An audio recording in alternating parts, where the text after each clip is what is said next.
अशी नवनवीन कीर्तने व प्रवचने ऐकण्यासाठी आमच्या चॅनलला लाईक, शेअर व सबस्क्राईब करा. इहलोकीचा हा देह, इहलोकीचा हा देह देव इच्छिता ती पाहे. धन्य आम्ही जन्मालो, दास विठोबाचे झालो. आयुष्याच्या साधने सच्चिदानंद पदवी घेणे. धन्य आम्ही जन्मालो, दास विठोबाचे झालो. तुका म्हणे पावटणी, तुका म्हणे पावटणी करू स्वर्गाची निशाणी किंवा करू स्वर्गीची निशाणी. धन्य आम्ही जन्मालो, दास विठोबाचे झालो. पांडुरंगा करू प्रथम नमन, दुसरे चरण संतांची.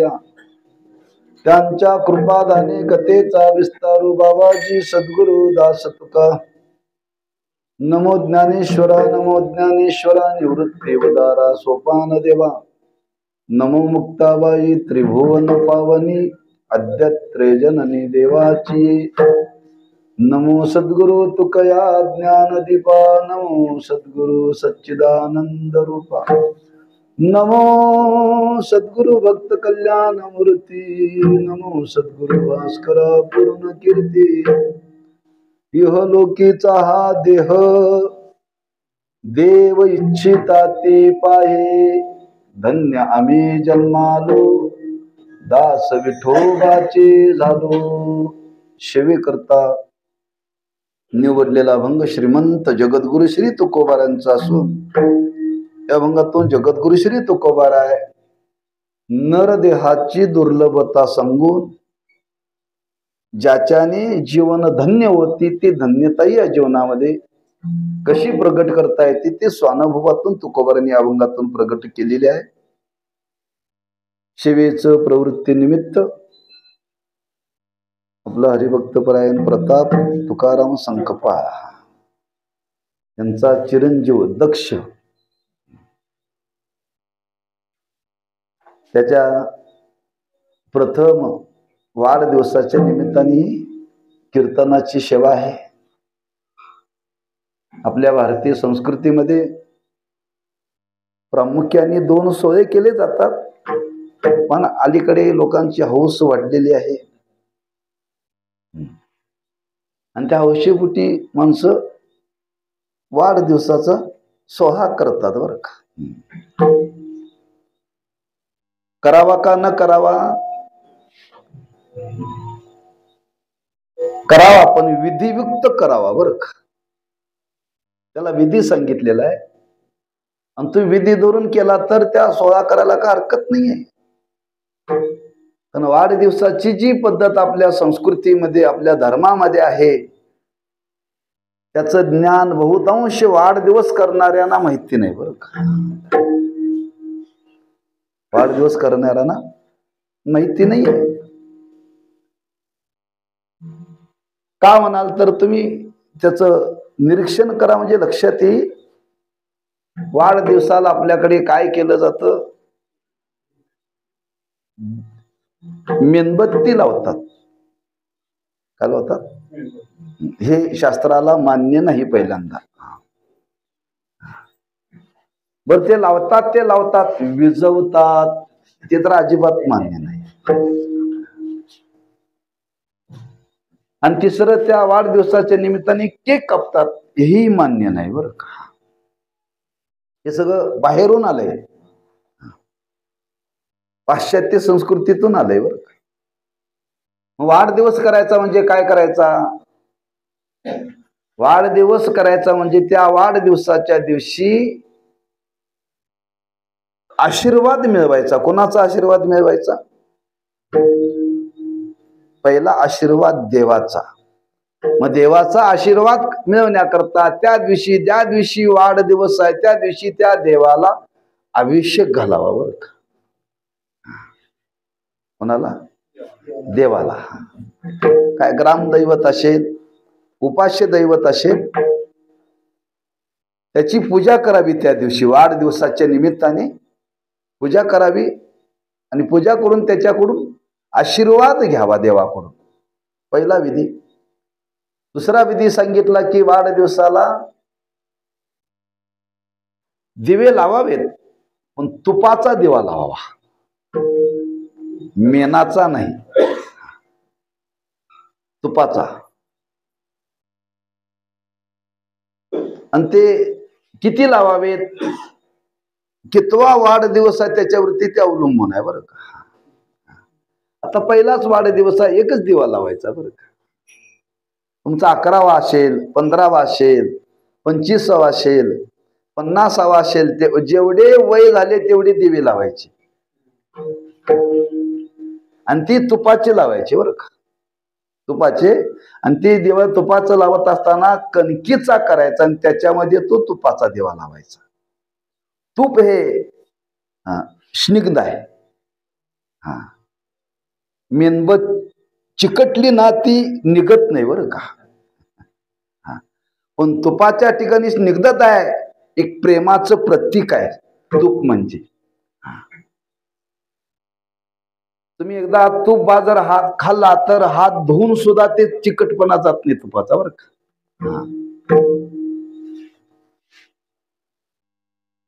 मग त्या तुपाच्या मागाने तूप हे पवित्र आहे. आता कालाच्या ओघामध्ये म्हशी आलेत, पण बहुतेक पूर्वी गाईचं तूप ते पवित्र आहे. आणि त्याच्यामध्ये ते दिवे लावायचे आणि दिवे लावून त्याला ओवाळायचं बरं का. एक. दुसरं सांगितलेलं आहे दूध घ्यावं वाटीमध्ये, आणि वाटीमध्ये दूध घेऊन त्याच्यामध्ये तीळ टाकायचे. आणि मंत्र आहे कुठला, सप्तचिरंजीवाचा. त्या सप्तचिरंजीवाच्या मंत्राचं आवर्तन करायचं. किती वय आहे तेवढे, एकच पहिलं वर्ष आहे, एकच मंत्राचं आवर्तन करायचं. अधिक वय असेल तर तेवढी आवर्तन करायची. तेवढी आवर्तन करून त्या दुधावर त्याला ते अमृत म्हणून द्यायचं, ते त्याला अमृत म्हणून द्यावं. आणि त्याच्या पुढे वर्णन केलं की त्याला ओवाळताना अक्षण करावं, त्याला कुंकवाचा टिळा ओढून सौभाग्यवतीने त्याला त्या दिव्याने ओवाळावं आणि त्याला आशीर्वाद द्यावा. ही आपली संस्कृती आहे, हा आपला धर्म आहे. हे शास्त्रामध्ये वर्णन केले बरं का. त्याचा खुलासा पुष्कळ आहे, कामापुरता मी आपल्याजवळ सांगितला. आणि या पद्धतीनं तो वाढदिवस करावा, अशी वाढदिवस करण्याची आपली धर्माला धरून पद्धत आहे. पण कालाच्या ओघामध्ये लौकिकाला धरून वाढदिवस केला जातो. पण हा एक सोहळा आहे, एक आनंदाचा क्षण आहे बरं का. जो जीव जन्माला आला त्या जीवाचं आयुष्य वाढायला लागलं. आयुष्य वाढण्यामध्ये माणसाला आनंद वाढतो. कुठपर्यंत, काही मर्यादा आहे. शरीराची जोपर्यंत वाढ होते, जोपर्यंत बुद्धीची वाढ होते, तोपर्यंत वाढदिवस करायला हरकत नाही. वयाची उतारपणा लागली की वाढदिवस करून, त्याला घट दिवस म्हणतात. आता आयुष्य घटायला लागलंय, पण त्याच्या आयुष्याची वृद्धी ही काही मर्यादा आहे.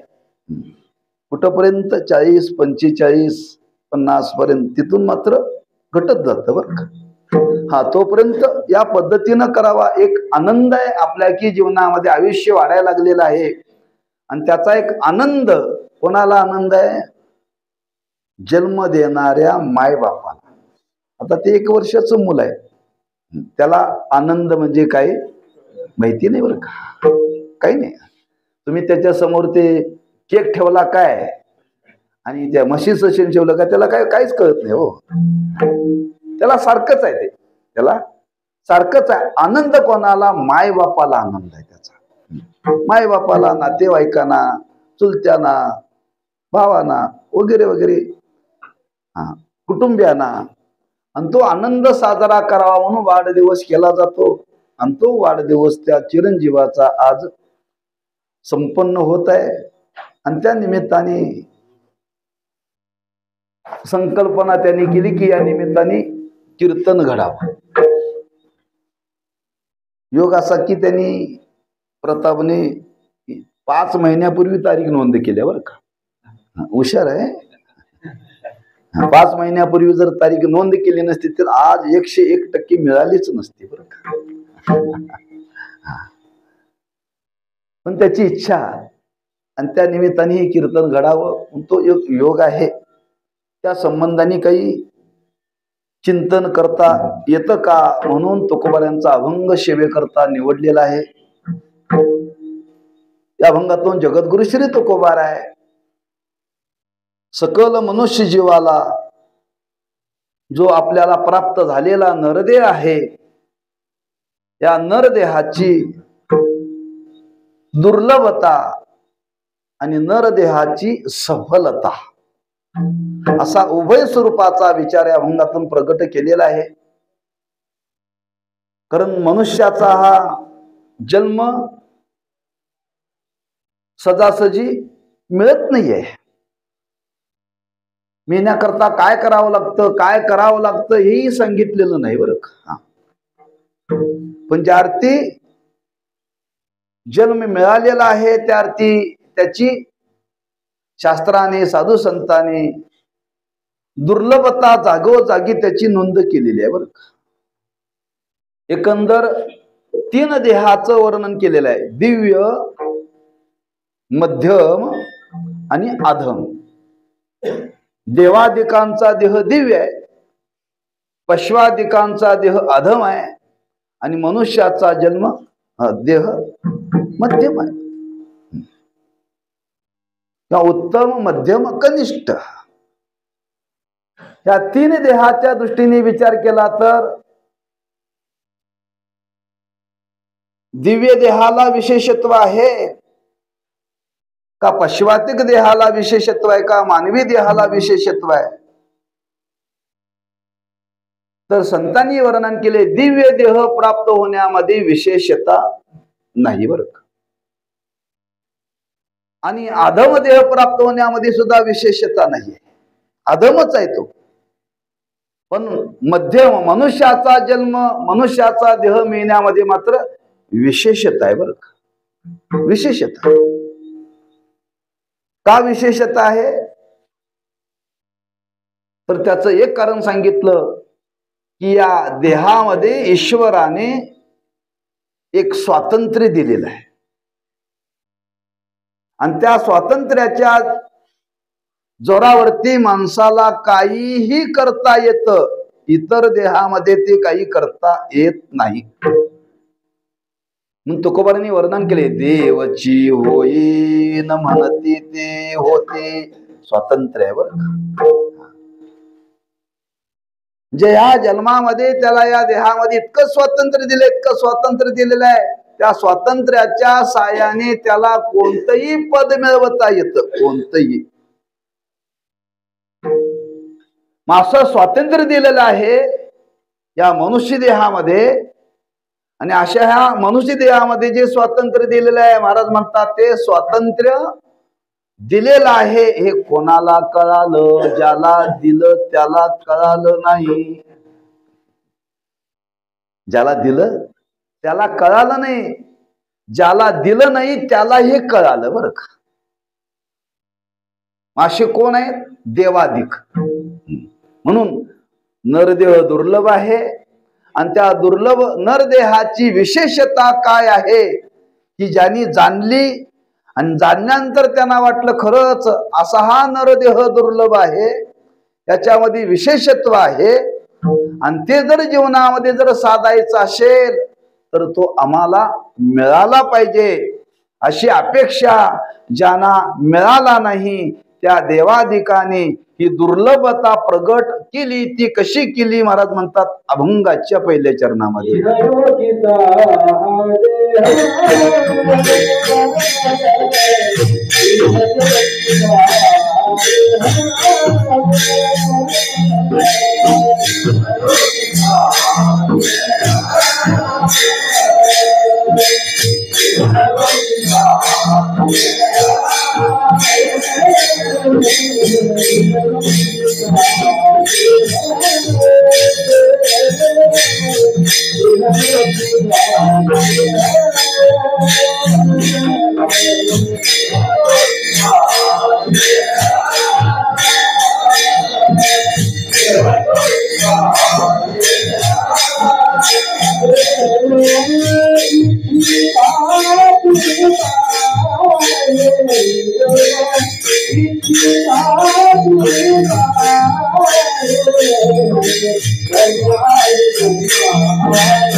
लोकीचा हा देह देव इच्छिता ते पाहे, हा देह इहलोकीचा। बर का, इहलोक म्हणजे आता ज्या लोकामध्ये आम्ही जन्माला आलो या लोकाला इहलोक म्हणतात। इहलोक बर का, या इहलोकामध्ये बरेच देह आहेत, पण निर्देश केला हा देह इहलोकीचा। हा देह म्हणजे हा इकडं का हा तिकडं, इकडं हा या देहाकडे निर्देश केला बर का। हा म्हणजे तिकडं होत नाही, हा बर का समीप, हा की या इहलोकामध्ये मृत्यू लोकामध्ये जो मिळालेला हा अनेक देह आहेत, त्या अनेक देहामध्ये हा मनुष्याचा देह इहलोकीचा हा देह देव इच्छिता ते पाहे, या देहाची त्यांनी इच्छा केली। कोण? देव। कुठले देव? स्वर्गातले देव। ज्यार्थी या देहाची त्यांनी इच्छा केली त्यार्थी या देहामध्ये काहीतरी विशेषत्व आहे, विशेषत्व आहे। कारण ज्या देहामध्ये हे देव राहतात तो दिव्य देह आहे आणि हा मध्यम आहे। त्या दोन्ही देहाची तुलना पुष्कळ विचाराने केलेली आहे। तो भाव आता आपल्याला प्रगट आपल्याला करायचा नाही। पण ज्यार्थी देवाधिकांनी या देहाची अपेक्षा केलेली आहे त्यार्थी या देहामध्ये विशेषत्व आहे। काय विशेषत्व आहे? अनेक सोहळे भोगता येतात, अनेक सोहळे भोगता येतात बर का। इतर देहामध्ये हे सोहळे भोगता येत नाहीत। हा म्हणून महाराजांनी वर्णन केले, हा सुख सोहळा स्वर्गीला हा सुख सोहळा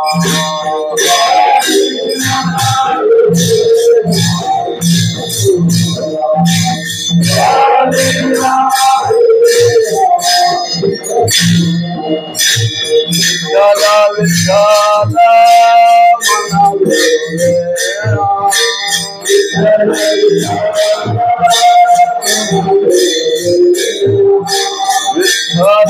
विठ्ठला विठ्ठला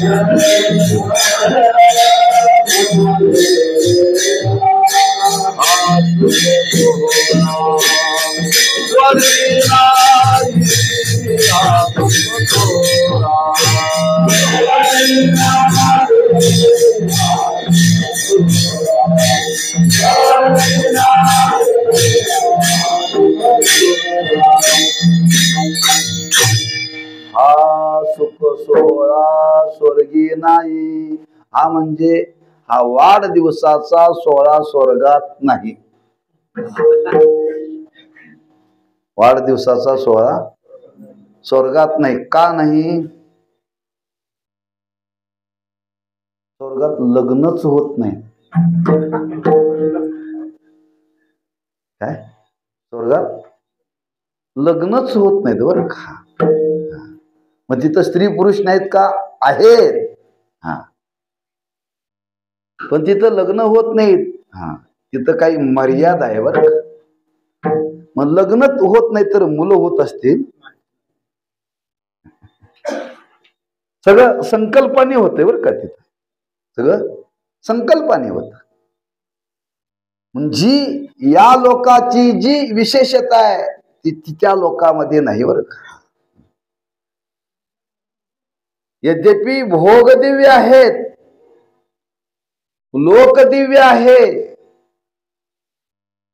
पण पुरुषार्थ करण्याचं स्वातंत्र्य मात्र त्या देहामध्ये नाही.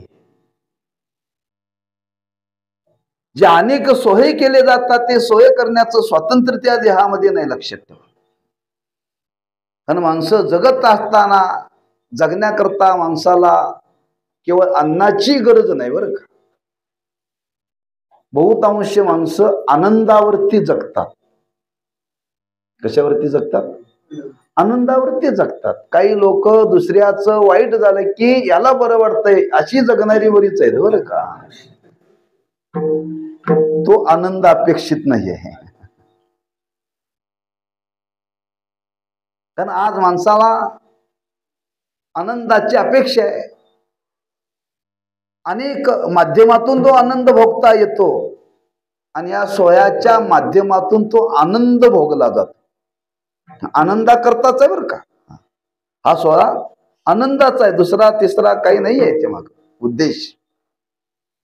सगळ्यांना आनंद आहे. हा, तो म्हटला प्रताप, आम्ही तो वाढदिवस करताना ते मूल रडत होतं. म्हणजे मूल रडत होतं. आता सोहळा कोणाचा? हा, त्याचं म्हणणं आहे ते आनंदाचा सोहळा करताना ते हसायला पाहिजे होतं. हसायला पाहिजे होतं, पण त्याचं ते रडणं नाही बरं का. लक्षात ठेवा. त्याचं ते रडणं नाही. आम्ही तुम्ही जे प्रपंचामध्ये रडतो त्या भावनेनं बालक रडत नाही बरं का. त्या भावनेनं ते रडत नाही. आमच्या तुमच्या पाठीशी दुःख लागलंय म्हणून आम्ही रडतोय. दुःख लागले म्हणून रडतंय. पण बाल अवस्थेमध्ये जे बालक रडत त्याला सुख दुःखाची जाणीवच नाही. सुख दुःखाची जाणीवच नाही म्हणून त्याचं ते रडणं नाही. लक्षात ठेवा. पण तो मुलगा आहे, त्या मुलाचा वाढदिवस आणि त्या वाढदिवसाच्या निमित्ताने आनंद भोगावा असे जे आनंदाचे जे सोहे करता येतात ते सोहे याच देहामध्ये करतात येतात. महाराज म्हणतात हे विशेषत्व आहे. हे विशेषत्व ज्यांनी जाणलं देव इच्छिता ते पाये, इहलोकीचा हा देह. या देहाचं विशेषत्व त्यांनी जाणलं आणि त्यांनी अपेक्षा केली स्वर्गेचे आमर इच्छिता ते देवा. स्वर्गेचे आमर इच्छिता ते देवा.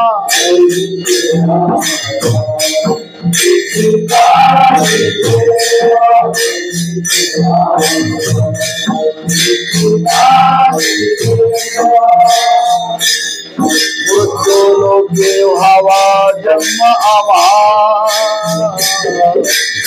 मृत्यूलोके व्हावा जन्म आम्हा. नारायण नामे ओ जीवन मुक्त नारायण नामे.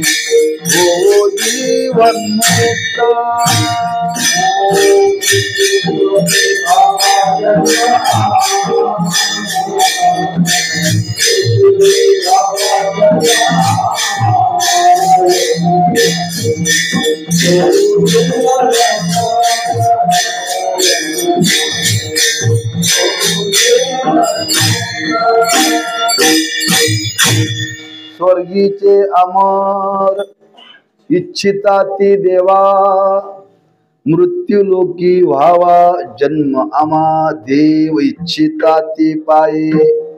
स्वर्गीचे देव इच्छिता ते, दोन्हीकडे इच्छिता शब्द आहे. दोन्ही अभंग तुकोबारांचेच आहेत. दोन्ही अभंग तुकोबाराचे आहेत. मग त्या आणि या अभंगामध्ये काय फरक आहे महाराज? दोन्ही अभंग तुकोबारांचे आहेत. दोन्ही अभंगामध्ये पहिल्या चरणाचा विचार केला तर भाव सारखाच आहे. फरक आहे तो अभंग नामपर आहे. कुठला? स्वर्गीचे अमर हा अभंग नामपर नाहीये.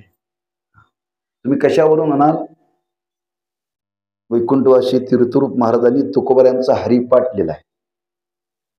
हरिस्मरण पाठ वाचलाय कधी? आणि हरिस्मरण पाठ ज्ञानेश्वर महाराजांचा हरिपाठ आहे, नाथ महाराजांचा हरिपाठ आहे. पण तुकोबारांचा हरिपाठ नाही आहे.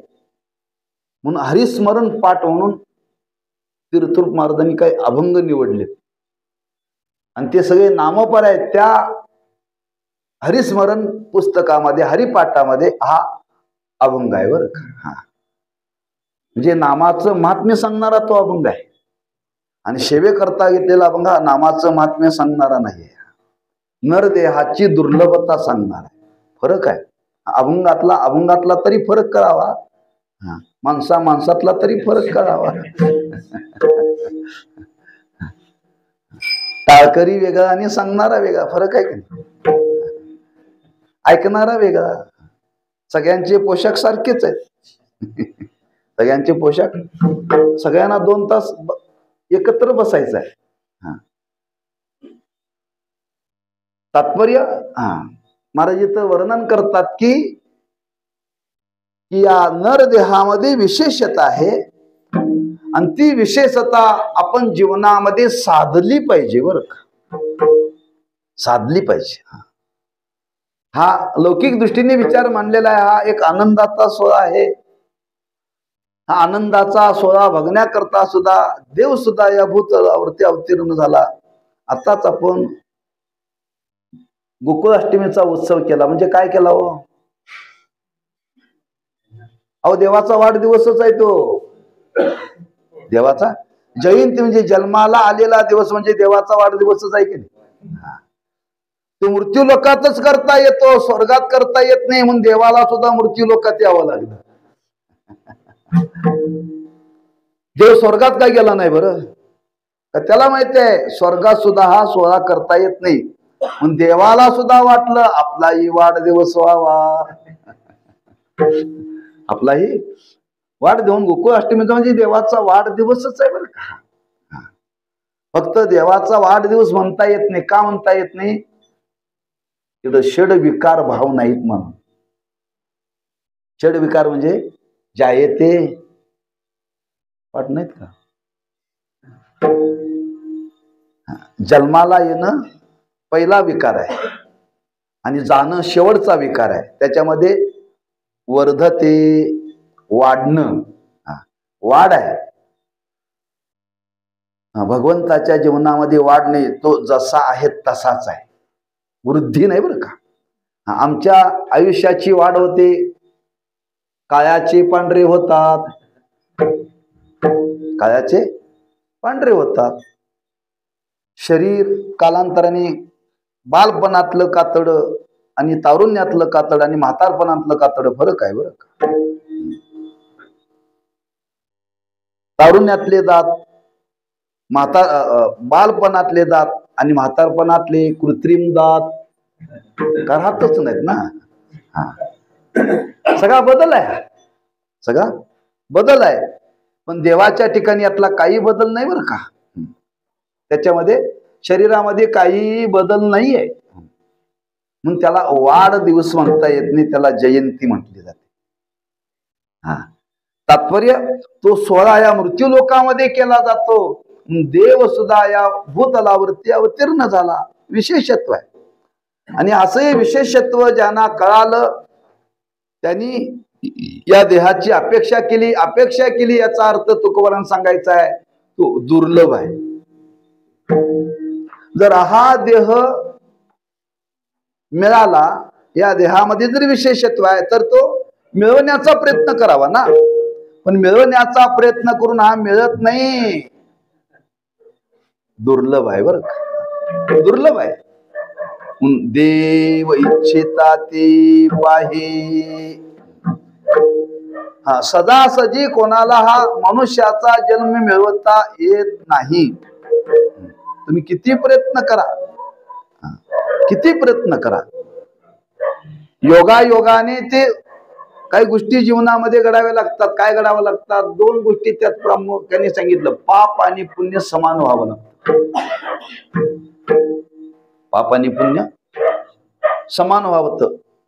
आता पाप आणि पुण्य समान कसं काय होणार हो? हा, भाजीचं वजन करताना जेवढं वजन आहे तेवढी भाजी घालता येते, कमी जास्त करता येतं हो पारड्यामध्ये. पण एका पारड्यामध्ये पाप आणि एका पारड्यामध्ये पुण्य हे समान कसं काय व्हायचं? ते चुकून होतंय बरं का. तो योग यावा लागतो. गंमत अशी आहे, जीवनामध्ये तुम्हाला अधिक पाप करता येतं, जीवनामध्ये अधिक पुण्य करता येतं, पण पाप आणि पुण्य मात्र समान करता येत नाही. व्यवहारातला दृष्टांत आपल्याला सांगतो. काही न खाता राहता येतं आणि अधिक खाऊनही राहता येतं, पण मर्यादित खाऊन राहणं फार अवघड आहे. मर्यादित खाणं सोडून जगता येतं बरं का, आणि जेवढं देईल तेवढंही खाता येतं. अधिकही खायचं नाही आणि खाणंही सोडायचं नाही, मध्यम साधायचं, हे फार कठीण आहे, फार कठीण आहे. तसं अधिक पुण्य करता येतं, अधिक पाप करता येतं, पण पाप आणि पुण्य मात्र समान करता येत नाही. केलेल्या पापामध्ये केलेल्या पुण्यामध्ये ते कधीतरी समान होतंय बरं का, कधीतरी समान होतंय. आणि ज्या दिवशी समान होतंय त्या दिवशी हा देह मिळतो. वाट पाहत बसावं लागेल. वाट पाहत किती दिवस वाट पाहणार हो? बरं, ते पाहणार तरी कशी हो? ह्या जन्मामध्ये कळतं म्हणते, काय तर जन्मामध्ये काय कळतं का? कुठल्या देहामध्ये तुम्ही वाट पाहत बसणार? पाहता पण येत नाही. म्हणजे एवढी त्याची दुर्लभता सांगितली. आणि असा दुर्लभ असणारा देह तुकोबाराय म्हणतात त्या देवाधिकाने अपेक्षा केली, आणि ज्या देवाधिकाने अपेक्षा केली तो देह आज आम्हा तुम्हाला मिळालेला आहे. आता काय करायचंय? दुर्लभ असलेला देह आपण जीवनामध्ये आपल्याला प्राप्त झालेला आहे. मग प्राप्त झालेला ना, मग जीवनामध्ये काहीतरी साधलं पाहिजे. काय साधायचं? महाराज म्हणतात काय साधायचं ते आम्ही साधलं. काय साधायचं ते आम्ही साधलं. आणि हे ज्यांनी साधलं त्यांनीच म्हणावे, काय म्हणावं? आमच्या जीवनाला धन्यता प्राप्त झाली. तेच महाराज अभंगाच्या 2ऱ्या चरणात सांगतात.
धन्य आम्ही जन्मालो.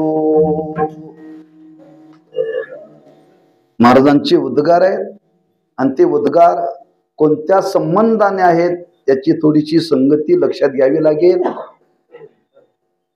देवाधिकांनी ज्या देहाची अपेक्षा केली तो मिळाला म्हणून धन्य आहे या संबंधाने उद्गार नाहीत बरं का. मी काय म्हणतो थोडस लक्ष द्या माझ्याकडे बरं का.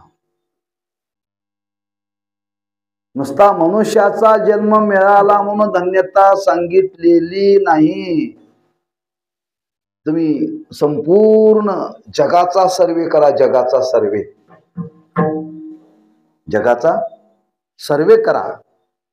मनुष्य जन्म मिळून बऱ्याच लोकांना 95% लोकांना या देहाची किंमतच नाही आहे. किंमतच नाही. मग त्याला धन्यता कसं काय म्हणणार हो.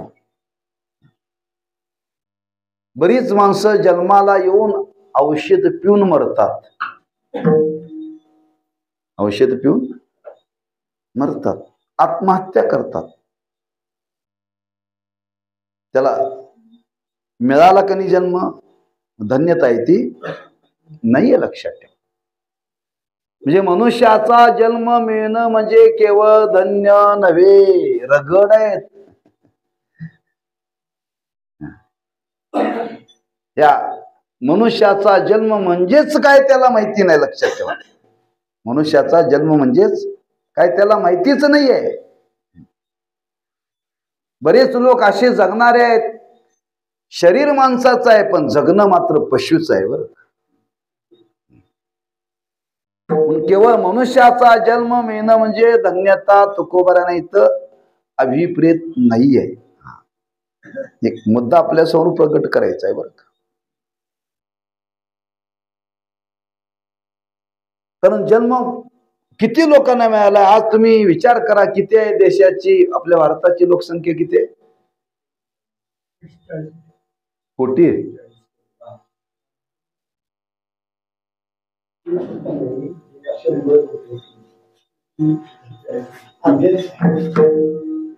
आपल्या देशाची झाली सगळ्या देशाची मिळून नाही. कधीतरी पुन्हा सांगा आता सांगू नका. एवढे जीव या भूतलावरती जन्माला आले धन्य आहे ते अजिबात नाहीत बरं का. अजिबात नाहीत का. तुकोबारांची उद्गारच आहेत. नाही तरी काय थोडी स्वान सुकरी बापुडी. त्या मनुष्ययोनीमध्ये जन्माला आलेत पण जन्माला येऊन त्यांनी जे साधायला पाहिजे ते साधलेलं नाही. महाराज म्हणतात ती कुत्र्यात आणि त्यांच्यात काहीच कमी नाही. इदन्न मम तिसरी तुकाराम महाराज हो. तरीच जन्मा यावे, तरीच जन्मा यावे,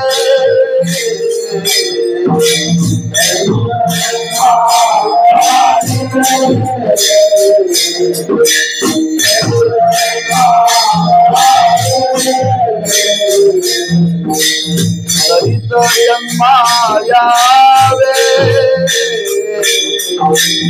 तरीच जन्मा यावे,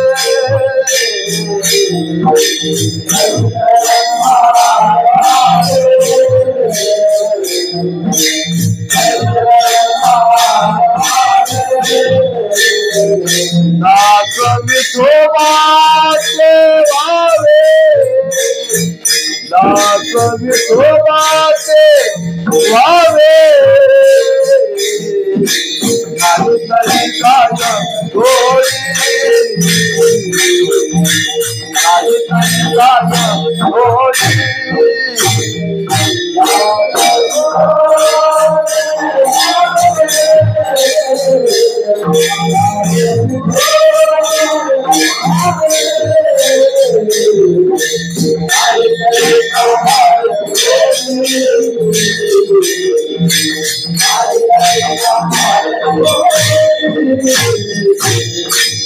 तरीच जन्मा यावे,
तरीच जन्मा यावे, दास विठोबाचे व्हावे, नाही तरी काय थोडी, स्वान सुकरे बापुडी, दास विठोबाचे व्हावे, धन्या मी जन्मालो, दास विठोबाचे झालो. दोन्हीकडे आहे, पण मला ते आज सांगायचं नाही आणि मी सांगणार नाही. आजचा प्रसंग वेगळा आहे. मी अभंग निवडलेला आहे, पण याच्यातून थोडासा मला भाव आजच्या प्रसंगातून थोडासा बोलायचा आहे. मानवी जीवनामध्ये काहीतरी साधायचं आहे. मला आज संगती अशी सांगायची आहे, दास विठोबाचे नाही, दास माय बापाचे व्हावे, हे मला आज सांगायचं आहे. बरं का, मुलगा जन्माला आला, लहानाचा मोठा झाला, मोठा झाल्यानंतर तो द्वास कणाचा होतो, बायकोचा होतो. मुलाचं कर्तव्य आहे, मुलाने जीवनामध्ये साधलं पाहिजे. बरं का, बऱ्याच गोष्टी जीवनामध्ये साधायच्या आहेत, बऱ्याच गोष्टी जीवनामध्ये साधायच्या आहेत. तुकोबारांनी वर्णन केले, या नरदेहामध्ये येऊन काय साधावं. साधला हा पर्व काळ, साधला पर्व काळ,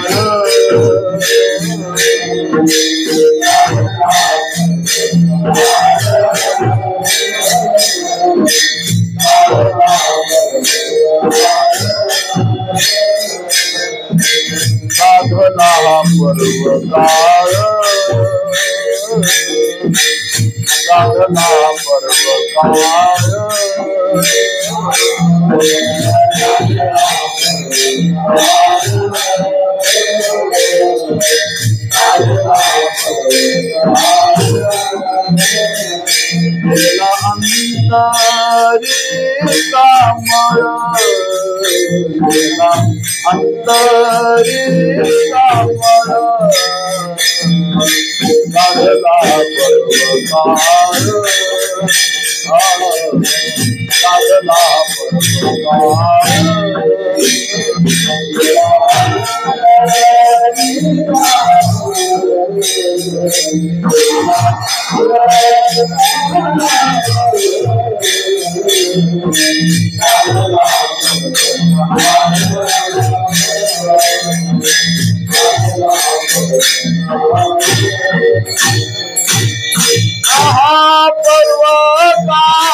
साधला हा पर्वकाळ गेला अंतरीचा मर.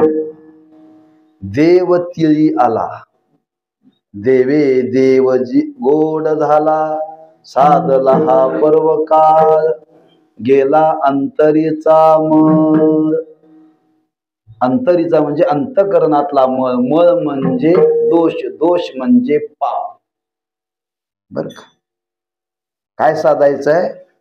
या जीवनामध्ये पाप मिळवायचं आहे का पुण्य मिळवायचं आहे? पाप घालवायचं आहे आणि पुण्य मिळवायचं आहे. आम्ही काय मिळवायला लागलोय?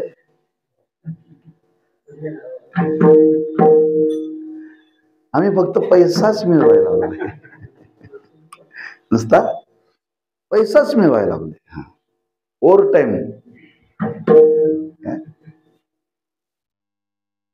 तुमची ओव्हर टाइम तसे आमचे पण ओव्हर टाइम आहे बरं का. एका दिवशी चार कीर्तन करतोय आम्ही सुद्धा. कालच 2 कीर्तन केली. दोन्ही कीर्तनामध्ये जवळजवळ 150 किलोमीटरचं अंतर.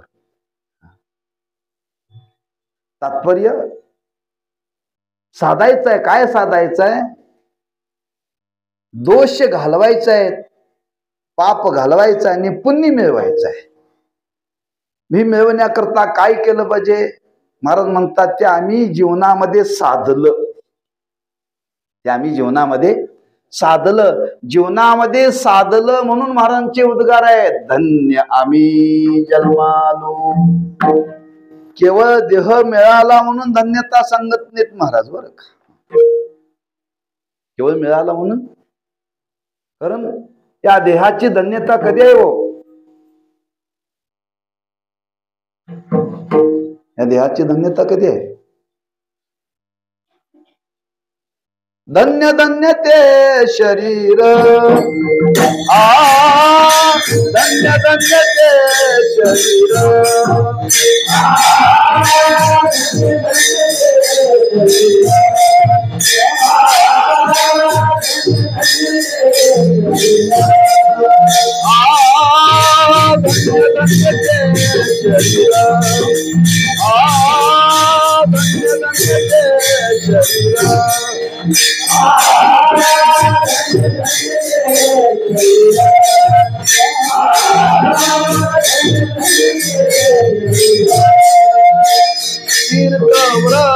तीर्थव्रताचे माहेर.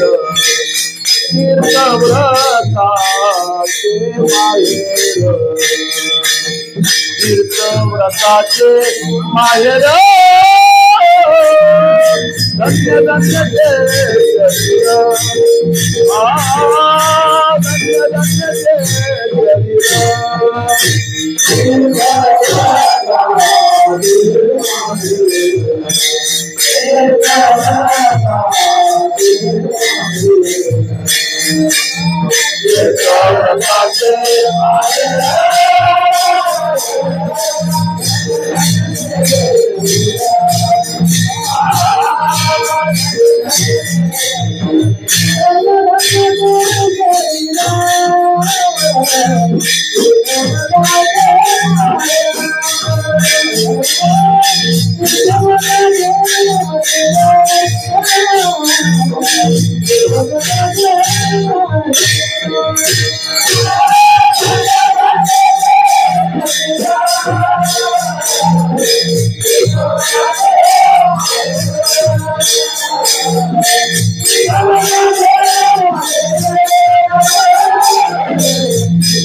धन्य धन्य ते शरीर तीर्थव्रताचे माहेर कोणतं? राम म्हणता वाट चाली यज्ञ पावला पावली धन्य धन्य ते शरीर. जी माणसं चालताना शिव्या देतात ते शरीर धन्य नाही. त्या शरीराने काहीतरी चांगलं करतात, ते साधलं पाहिजे. साधणं फार अवघड आहे बरं का. स्वयंपाक करता येतो पण स्वयंपाक साधता येत नाही. कीर्तन करता येतं पण कीर्तनी साधता येत नाही बरं का. ते साधलं पाहिजे, साधलं पाहिजे. आम्ही करतोय ते साधावं लागतं. काल एका ग्रस्तानी कीर्तनाचं नियोजन केलं आणि नियोजन केलं ते गेले अचानक मुंबईला गेले. आणि मुंबईला गेले आणि कीर्तन झाल्यानंतर ज्यांच्याकडे कीर्तन होतं त्यांनी फोन केला त्यांना, म्हणजे महाराज तुम्ही कीर्तन रात्री नव्हता, महाराजांनी आमच्या गावात आतापर्यंत असं कीर्तनच केलं नाही म्हणले. त्यांचे मला फोन आले, म्हणजे महाराज एवढ्या लोकांचे फोन मला आले. ते म्हणजे महाराज मी दुर्भाग्य ठरलो म्हणले. कीर्तन ठरवायला मी होतो पण ऐकायला मी नव्हतो. साधलं बर का काल. साधलं. करणं वेगळं आणि साधनं वेगळं. तसं देह मिळालेला आहे पण जो मिळालेला आहे तो योग्य कामाकरता तो साधला पाहिजे. योग्य कामाकरता तो साधला पाहिजे. आणि तुकोबाराय म्हणतात तो आम्ही साधला. आणखी एक ठिकाणी महाराजांनी वर्णन केले, या शरीराचं वर्णन करताना असं वर्णन केले, देवाचे भांडार असं काहीतरी वर्णन आहे. मधलं का शेवटचं चरण आहे. साधने तरी हीच दोन्ही साधावी परद्रव्य परनारी यांचा धरी विटाळ. या अभंगातलं शेवटचं चरण आहे बरं. या देहाची धन्यता तिथं गायलेली आहे. ज्यांनी हे दोन साधले परद्रव्य परनारी त्याचं शरीर धन्य आहे असं तिथं वर्णन केलंय बरं. तसं महाराज म्हणतात आम्ही ह्या देहामध्ये साधलं, जे साधायला पाहिजे ते आम्ही साधलं आणि साधल्यामुळे आज महाराज म्हणतात आमच्या जीवनालाही धन्यता प्राप्त झाली. धन्यता सजासजी धन्यता प्राप्त होत नाही. धन्य शब्दाचा अर्थ काय? धन्य शब्दाचा अर्थ काय आपण ऐकणारी म्हणजे अनेक वेळा आपण ऐकलेलं आहे. धन्य शब्दाबद्दल आपल्याला स्मरण पाहिजे. तुम्हाला स्मरण नाही म्हणून आमचं भाग्य आहे ना.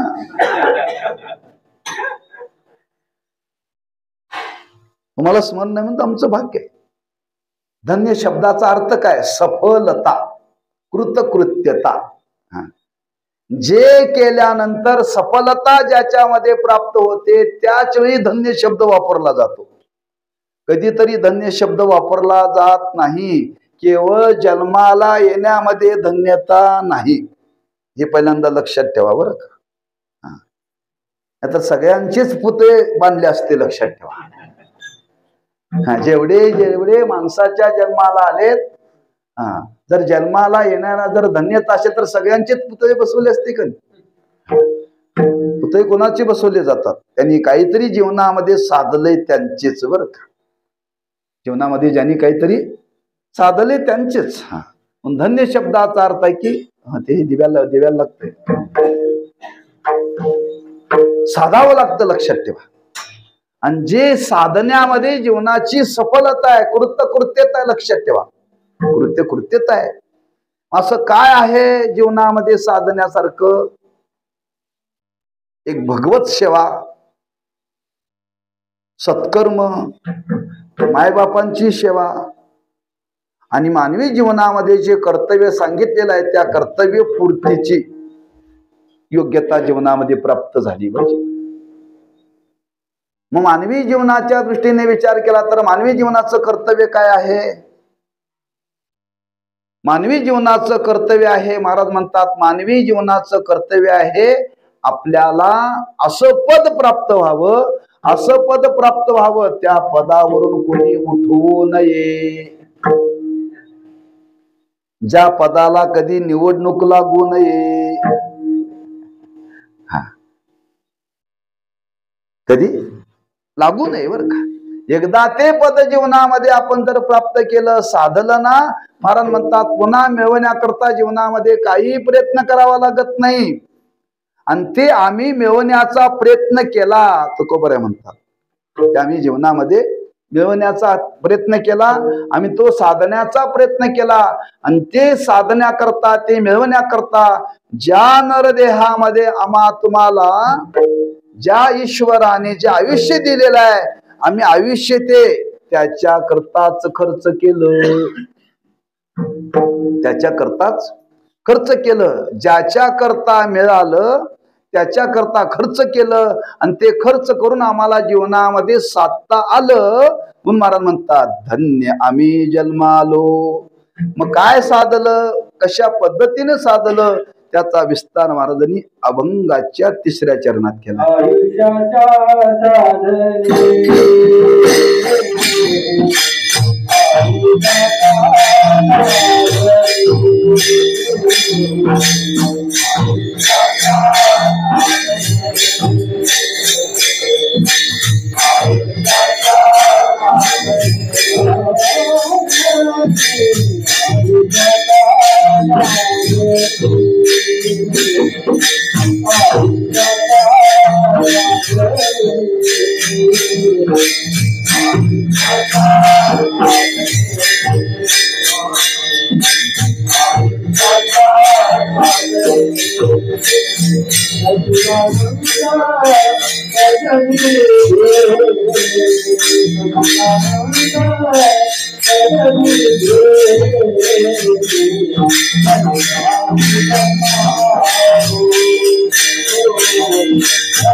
आयुष्याच्या साधने सच्चिदानंद पदवी घेणे, धन्य आम्ही जन्म आलो, दास विठोबाचे झालो. महाराज म्हणतात आम्ही ते जीवनामध्ये जे साधायला पाहिजे ते साधलेलं आहे. कशा पद्धतीने साधलं, त्याच्याकरता काय नेमकं आम्ही आयुष्यामध्ये केलं, त्याचा विचार मार्मिक तुकोबारांनी केलेला आहे. एकदा संप्रदायपूर्वक भजन करू आणि उर्वरित काळामध्ये 2 चरणाचा विचार वेळेच्या आत करू. तेव्हा हाताने टाळी वाजवा आणि मुखाने नाम घ्या. विठोबा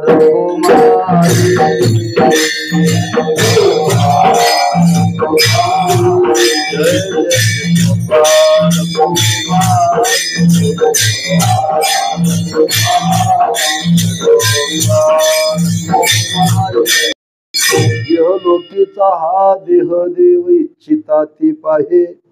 धन्य आम्ही जन्मालो दास विठोबाचे झालो. काय साधावं महाराज म्हणतात, आयुष्याच्या साधने सच्चिदानंद पदवी घेणे. ती घड्या माग आहे, ह्या घड्याप्रमाणे फक्त 10 मिनिटं आहेत बरं का. आणि ह्यांनी मला उभं राहताना सांगितले 11:15 आवरा. 11ला 10 मिनिटं कमी आहेत. हा, राहिलेल्या चाली आपण आरती झाल्यानंतर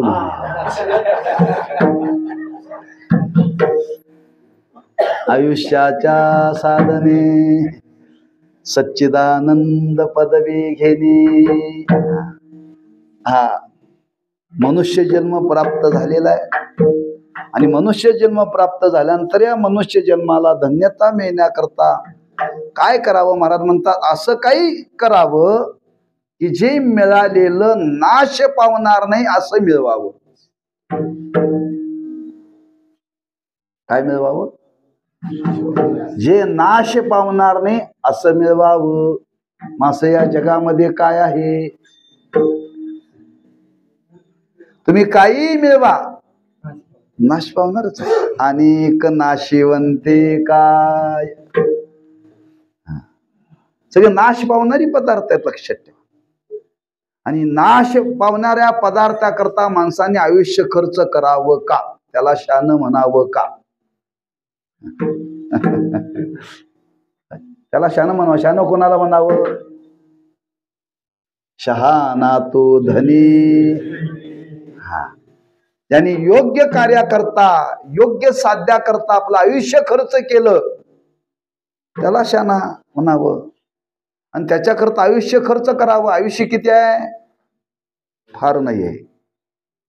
आयुष्य फार नाही आहे. हा, फार थोडं आयुष्य आपल्या लक्षात ठेवा. मग अल्प आयुष्यामध्ये हे साध्य करता येतं, हे मिळवता येतं. फक्त प्रयत्नाची गरज आहे. फक्त प्रयत्नाची गरज आहे. आपण जे कमी पडतो ते प्रयत्नालाच कमी पडतो, लक्षात ठेवा. ज्ञानेश्वर महाराजांना आयुष्य किती होतं? कितव्या वर्षी समाधी घेतली हो? हा,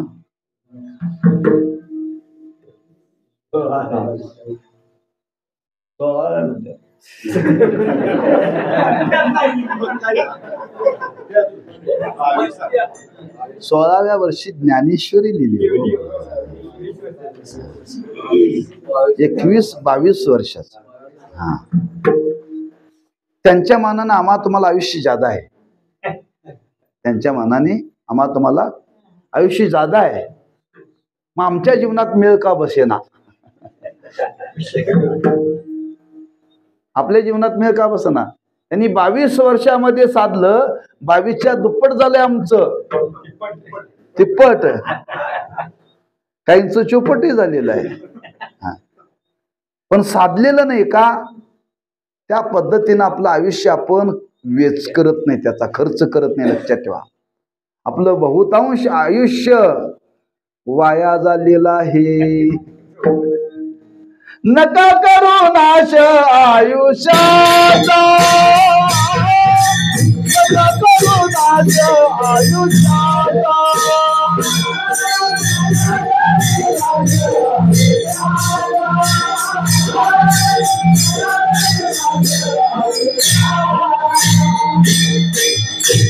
मला लागू पुरतच प्रमाण द्यायचं. नका करू नाश आयुष्याचा, आयुष्याच्या साधने. आपलं आयुष्य वाया चाललेलं आहे आणि आयुष्य वाया चाललेलं आहे. महाराज म्हणतात ते वाया जाऊ देऊ नका. महाराज म्हणतात आम्ही ते वाया घालवलं नाही. आम्ही ते वाया घालवलं नाही. तुकोबारांचं आयुष्य किती होतं? 42 वर्षाचं. आणि 42 वर्षामध्ये तुकोबारांचे उद्गार आहे, धन्य आम्ही जन्मालो.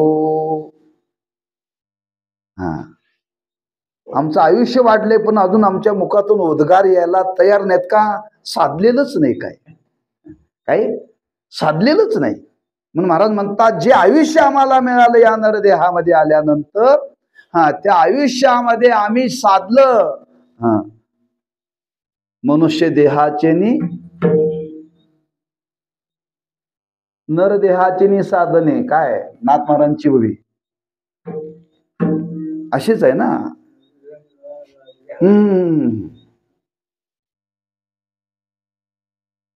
सच्चिदानंद पदवी घेणे एवढा अधिकार नारायणे कृपावलोकने दिदलाशे. आयुष्याच्या साधने सच्चिदानंद पदवी घेणे. त्याच्या पुढे सुरुवात वेगळी आहे.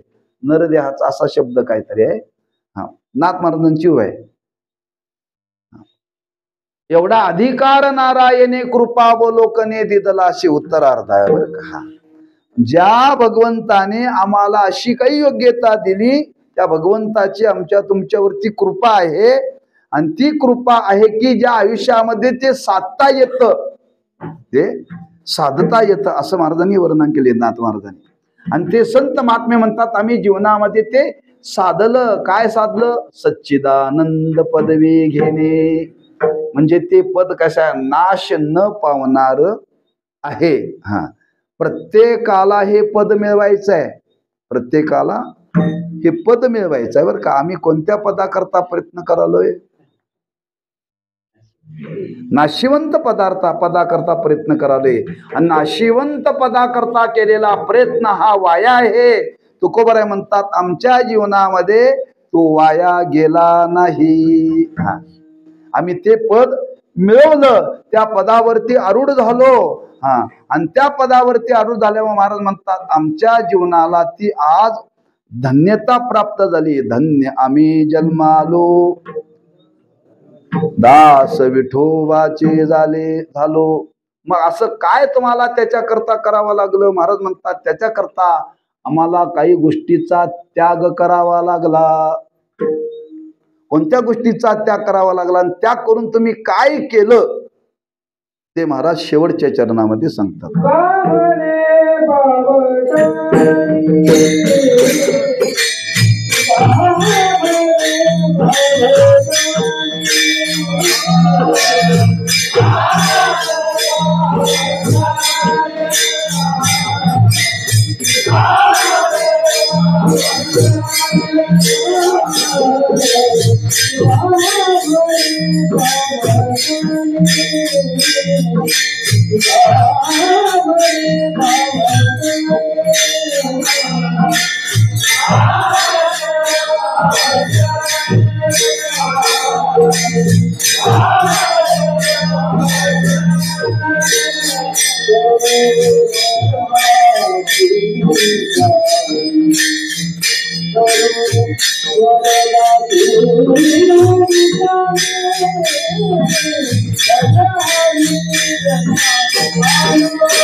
तुका म्हणी पावटणी करू स्वर्गाचे निशाणी किंवा करू स्वर्गीचे निशाणी.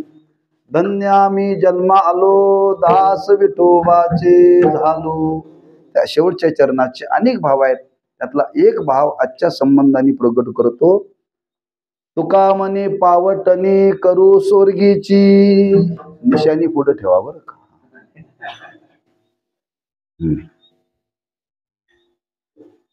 स्वर्गातल्या सुखाला आम्ही पायाखाली घातलं.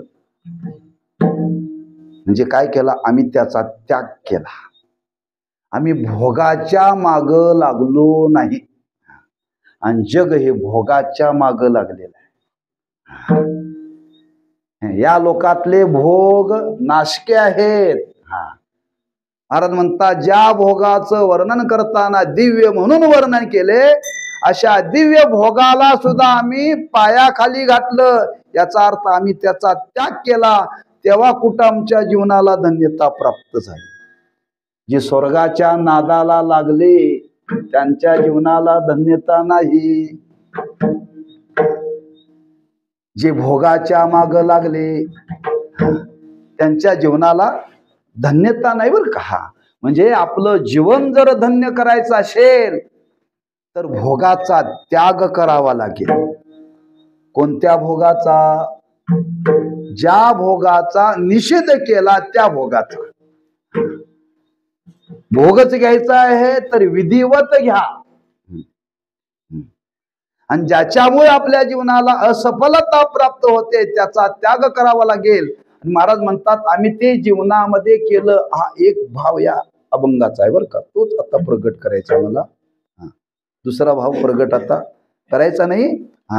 जो मनुष्याचा जन्म मिळाला, दुर्लभ मिळाला, आणि जे जीवनामध्ये साधायला पाहिजे त्याच्याकरता आम्ही आयुष्य खर्च केलं. आणि आयुष्य खर्च करून त्या पदाला प्राप्त झालो. आणि त्या पदाला प्राप्त होण्याकरता आम्ही त्या स्वर्गाधिक भोगाला आम्ही पायाखाली घातलं, त्याचा त्याग केला. आणि हा त्याग केल्यानंतर आम्हाला जीवनामध्ये जे पद मिळालं त्या पदाच्या संबंधाने महाराज म्हणतात, आमचा झेंडा, ध्वज, पताका तिन्ही लोकाच्या वर लागला बरं. करू स्वर्गेची निशाणे, उभय लोकी कीर्ती जेणे. तुका म्हणे एका मरणेची सरे, उत्तमची उरे कीर्ती मागे. हे आम्ही जीवनामध्ये साधलं. आणि जीवनामध्ये साधल्यावर महाराज म्हणतात, धन्य आम्ही जन्मालो, दास विठोबाचे झालो. ज्ञानेश्वर माऊली ज्ञानराज माऊली तुकाराम. जय जय ज्ञानेश्वर माऊली ज्ञानराज.